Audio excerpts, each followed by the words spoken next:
Ambala Lok Sabha seat का उपचुनाव BJP के लिए चक्रव्यूह बनता हुआ नजर आ रहा है। अंबाला में अपने गढ़ में ही बीजेपी फंसती हुई नजर आ रही है। 2014 और 2019 दोनों में ही बीजेपी ने अंबाला सीट पर जीत का परचम फहराया, लेकिन 2023 के उपचुनाव के लिए अंबाला में बीजेपी के लिए हालात पहले की तरह अनुकूल नजर नहीं आ रहे हैं। 2014 में बीजेपी ने अंबाला पार्लियामेंट की सभी 9 विधानसभा सीटों पर जीत दर्ज की थी और विधानसभा में बहुमत हासिल किया था, लेकिन 2019 में नज़ारा बदल गया। 2019 के लोकसभा चुनाव में भी बीजेपी ने सभी विधानसभा सीटों पर लीड हासिल की थी, लेकिन उसके 6 महीने बाद ही बीजेपी 4 सीटें हार गई। 4 सीटों पर कांग्रेस ने जीत हासिल की। 2023 में एक बार फिर से बीजेपी के लिए हालात अच्छे नजर नहीं आ रहे हैं। कारण है कांग्रेस का मजबूत होना। 2019 की तुलना में जहां खट्टर सरकार के प्रति लोगों की नाराजगी बढ़ी है, वहीं कांग्रेस ने जोरदार वापसी की है। कांग्रेस की बढ़ती हुई ताकत ही बीजेपी के लिए खतरा है। बीजेपी को हर हाल में अंबाला लोकसभा सीट का उपचुनाव जीतना होगा। बीजेपी जानती है कि अगर जीत नहीं दर्ज कर पाई तो उसके लिए हालात और मैसेज दोनों ही खराब हो सकते हैं। जीत दर्ज करने के हालात में बीजेपी के लिए बड़ा फायदा नहीं होगा। वो सिर्फ ये कह सकती है कि विपक्षी पार्टियों और नेताओं के दावे और आरोप गलत हैं। बीजेपी के साथ में लोगों का जन समर्थन अभी भी बरकरार है।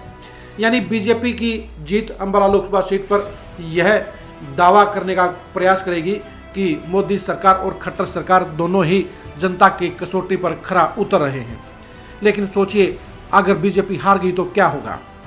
अगर बीजेपी हार गई तो मोदी सरकार के ऊपर सवालिया निशान उठेंगे और साथ ही साथ खट्टर सरकार की लोकप्रियता पर भी सवाल उठेंगे। इसलिए बीजेपी का अंबाला सीट पर उपचुनाव में जीतना सबसे जरूरी है। यह भी कह सकते हैं कि अंबाला सीट का चक्रव्यूह बीजेपी के लिए एक बड़ी चुनौती लेकर आ रहा है। अगर इस चक्रव्यूह से बीजेपी जीत दर्ज करके बाहर निकलती है तो उसका सम्मान बरकरार रहेगा, और अगर वह इस चक्रव्यूह में हार कर दम तोड़ जाती है तो बीजेपी के लिए मुसीबतों का दौर शुरू हो जाएगा।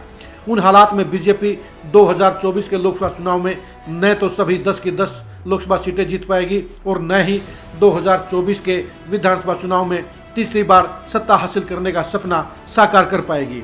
इसलिए बीजेपी के लिए यह उपचुनाव 9 साल के इतिहास में सबसे खतरनाक उपचुनाव नजर आ रहा है।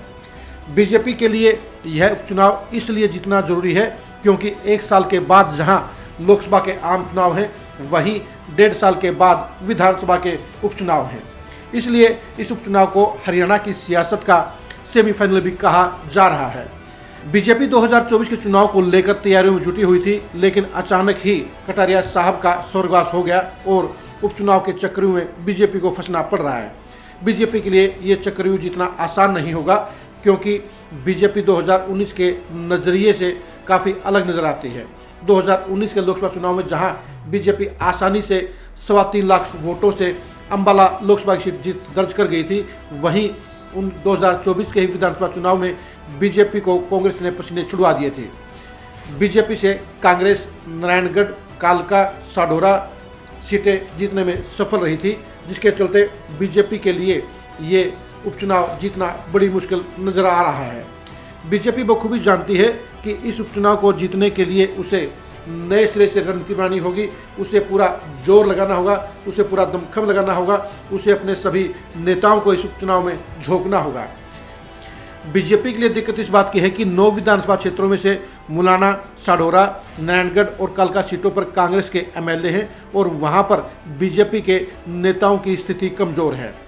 पंचकुला सीट पर भी दोनों पार्टियां बराबर के 50-50 पोजीशन पर खड़ी हैं। ऐसे में बीजेपी का सारा दारोमदार यमुनानगर, अंबाला कैंट और अंबाला सिटी पर है। जहां तक जगाधरी सीट की बात है, वहां पर बीजेपी के विरोधी वोटों की संख्या ज़्यादा है।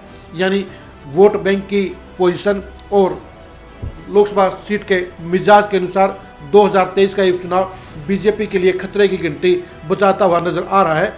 बीजेपी को हर हाल में ये चुनाव जीतना होगा। बीजेपी अगर चुनाव जीतती है तो उसके लिए 2024 के चुनाव की तैयारियां पॉजिटिव अंदाज के साथ करना आसान रहेगा, लेकिन अगर वह चुनाव हार गई तो उसके लिए 2024 में सफाई का खतरा पैदा हो जाएगा। अब देखने की बात यही है कि बीजेपी अम्बाला उपचुनाव में जीत हासिल करने के लिए क्या रणनीति अपनाती है, किस चेहरे पर दाव लगाती है और जीत हासिल करने के लिए क्या रणनीति को अमली जामा पहनाती है। अम्बाला उपचुनाव में बीजेपी की रणनीति को लेकर आप लगातार खरी खरी न्यूज़ के साथ जुड़े रहिए। नमस्कार।